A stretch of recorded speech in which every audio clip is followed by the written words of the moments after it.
राजस्थान में प्रजामंडल आंदोलन, ये topic BA second year paper second का है।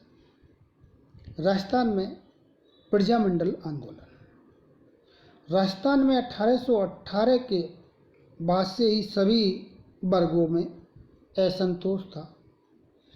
1857 की क्रांति में राजस्थान का अपना योगदान रहा।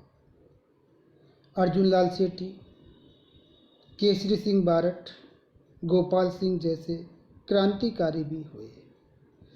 1920 के बाद से देश में जो जागृति आई उससे राजस्थान भी प्रभावित हुआ। इससे कई संस्थाओं का उदय हुआ। फिर भी प्रजामंडलों की स्थापना 1938 के बाद से ही प्रारंभ हुई, जिसके निम्न कारण थे। कृषक आंदोलन की देन पर मतभेद है, क्योंकि केवल बीकानेर तथा सीकर में कृषक आंदोलन को प्रजा परिषदों का समर्थन मिला था। बिजौलिया तथा मारवाड़ में कृषक प्रजामंडलों से दूर रहे। इसमें मध्यम वर्ग के नेताओं जैसे विजय सिंह पथिक, मानिकलाल वर्मा, जयनारायण व्यास, हीरालाल शास्त्री, गोकुलभाई भट्ट आदि की भूमिका महत्वपूर्ण रही। समाचार पत्रों में पथिक का राजस्थान केसरी, नवीन राजस्थान, तरुण राजस्थान तथा कई पत्रों ने सरकारी दमन का जमकर आलोचना की। आर्य समाज ने स्वधर्म, स्वराज्य, स्वदेशी और स्वभाषा के माध्यम से ऐसा वर्ग तैयार किया जो प्रमुख नेता भी बने। राजस्थान के गौरवपूर्ण अतीत से मेवाड़, अलवर, भरतपुर के शासक प्रेरणा लेते रहे। जनता भी संगठित होने का प्रयास करती रही। प्रथम विश्व युद्ध में विदेशों में गए सैनिक भी स्वतंत्रता की भावना लेकर लौटे तथा शासकों द्वारा युद्ध कोष में दिया गया धन जनता से वसूल करने के प्रयास करने से असंतोष बढ़ा। पड़ोसी प्रांतों की जागृति का प्रभाव राजस्थान पर पड़ना स्वाभाविक था। राजस्थान में गुरु गोविंद ने स्वदेशी आंदोलन की अलग जगाई। 1920 में अजमेर में स्थापित राजस्थान सेवा संघ ने कृषक आंदोलन में महत्वपूर्ण भूमिका निभाई। राजस्थान मध्य भारत सभा का प्रथम अधिवेशन 29 दिसंबर 1919 को दिल्ली में जमनालाल बजाज की अध्यक्षता में हुआ। 1938 कांग्रेस अधिवेशन से राजस्थान में प्रजामंडल की स्थापना को विशेष प्रेरणा मिली, जिसमें पहला है मेवाड़। मेवाड़ में अप्रैल 1938 में प्रजामंडल की स्थापना हुई। बलवंत सिंह मेहता इसके अध्यक्ष तथा वर्मा जी महामंत्री बने। सरकार ने इसे गैर कानूनी घोषित किया और 2 अक्टूबर 1935 को सत्याग्रह में नेताओं, जिसमें विशेषकर वर्मा जी से अमानवीय व्यवहार किया। मारवाड़ 1920 में मारवाड़ सेवा संघ की स्थापना हुई, जिसमें 1926 में पशुओं की निकासी को लेकर सफल आंदोलन किया, लेकिन 1922 में व्याजी और चांदमल सुराना के सहयोग से इससे नई जान आई। जयपुर कपूर चंद पाटनी ने 1931 में प्रजामंडल की स्थापना की, लेकिन इसे कोई उल्लेखनीय सफलता नहीं मिली। हीरालाल शास्त्री ने जीवन कुटीर में अच्छे कार्यकर्ता तैयार किए। 1936 और 37 में इसका पुनर्गठन हुआ। चिरंजी लाल इसके अध्यक्ष बने तथा हीरालाल शास्त्री महामंत्री। अलवर 1925 के निमुचना गाम कांड से अलवर महाराजा अप्रिय हुए तथा 1932 में आर्थिक स्थिति बिगड़ने के कारण उन्हें राज्य से निष्कासित होना पड़ा। 1938 में हरिनारायण शर्मा और कुंज बिहारी लाल मोदी के प्रयास से ही यहाँ प्रजामंडल की स्थापना हुई। भरतपुर निरंजन शर्मा तथा शंकर लाल ने ब्रिटिश भारत में असहयोग आंदोलन में भाग लिया।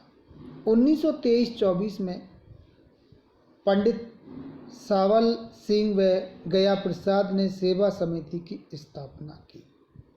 भरतपुर में गौरीशंकर हीराचंद ओझा की अध्यक्षता में संपन्न 17वें हिंदी साहित्य सम्मेलन में टैगोर, मालवीय व बजाज भी आए थे।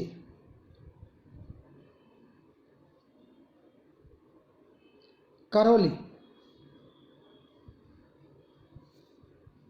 1921 में कुंवर मदन सिंह के नेतृत्व में किसान आंदोलन हुआ और राजा ने मांगे मानी।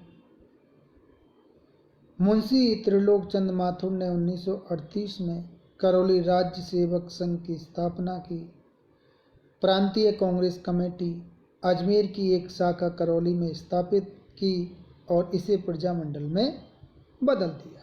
बांसवाड़ा भूपेंद्र नाथ त्रिवेदी ने 1943 में प्रजामंडल की स्थापना की।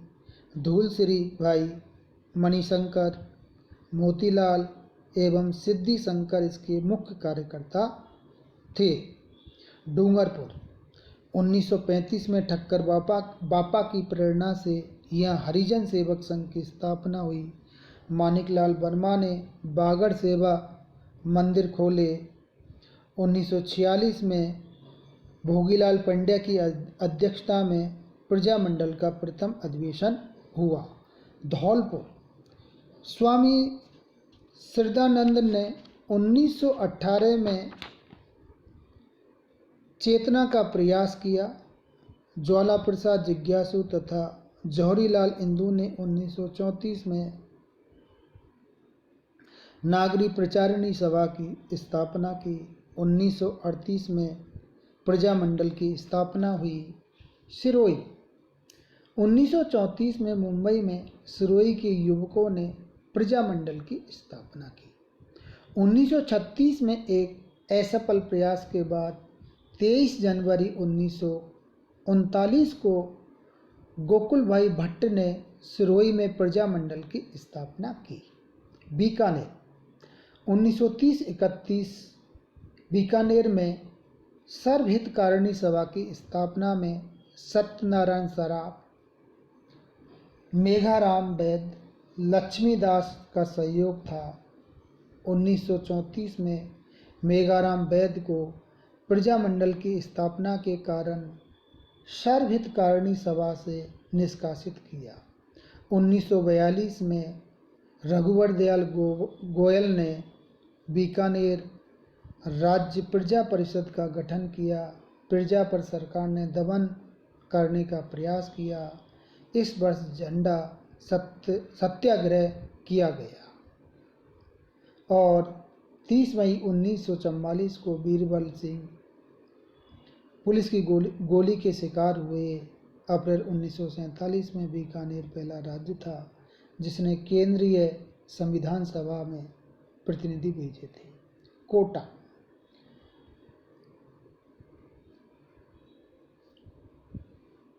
कोटा में 1934 में प्रजामंडल की स्थापना हुई। यह 1918 में बाबुओं और अधिकारियों ने प्रजा प्रतिनिधि सभा की स्थापना की, जिससे जनता के कष्टों को ऊपर तक पहुंचाते थे।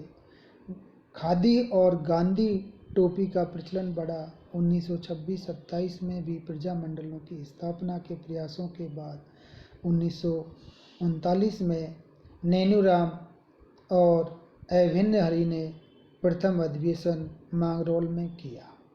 1941 में शर्मा जी की हत्या के बाद अभिन्न हरि के नेतृत्व में 1942 में आंदोलन हुआ। 3 दिन तक शहर पर जनता के नियंत्रण के बाद सरकार ने दीवान और आईजी पुलिस को हटाया। बूंदी, यहाँ किसान आंदोलन से चेतना आई। 1926 में बेगार, लालबाग तथा ऊंची दरों का विरोध किया गया। नाथूराम शर्मा तथा नागर परिवार की भूमिका भी सराहनीय रही।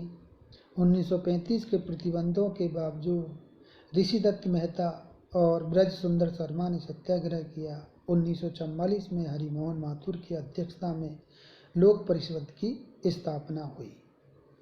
किशनगढ़, कांति चंद चौधरी ने 1930 में उपकारक मंडल के माध्यम से दीन दुखियों की सेवा आरंभ की। राज्य सेवा से हटने के बाद चौथानी ने 1939 में प्रजा मंडल की स्थापना की। बीकानेर, 1920 में यहाँ से समाचार प्रकाशित होते थे। 1932 में माहेश्वरी नवयुग मंडल का गठन किया गया, पर इस पर प्रतिबंध लगा। सागरमल घोपा की पुस्तक गुंडाराज के कारण उन्हें देश से निकाल दिया गया। पिता की मृत्यु पर गोपा जी जैसलमेर लौटे, किंतु बंदी बनाए गए और 1946 में उन्हें जिंदा जला दिया गया।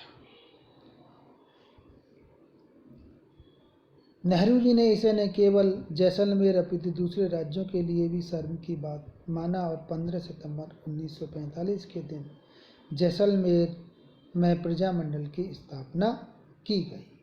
शाहपुरा, मानिक लाल वर्मा की प्रेरणा से रमेश चंद्र ओझा और लादूराम जोशी ने 1938 में प्रजा मंडल की स्थापना की। झालावाड़ में प्रजा मंडल की पहली सभा 1947 में हुई। अजमेर, एजीजी मुख्यालय होने के कारण यहाँ का राजनीतिक चेतना का उदय होना स्वाभाविक था।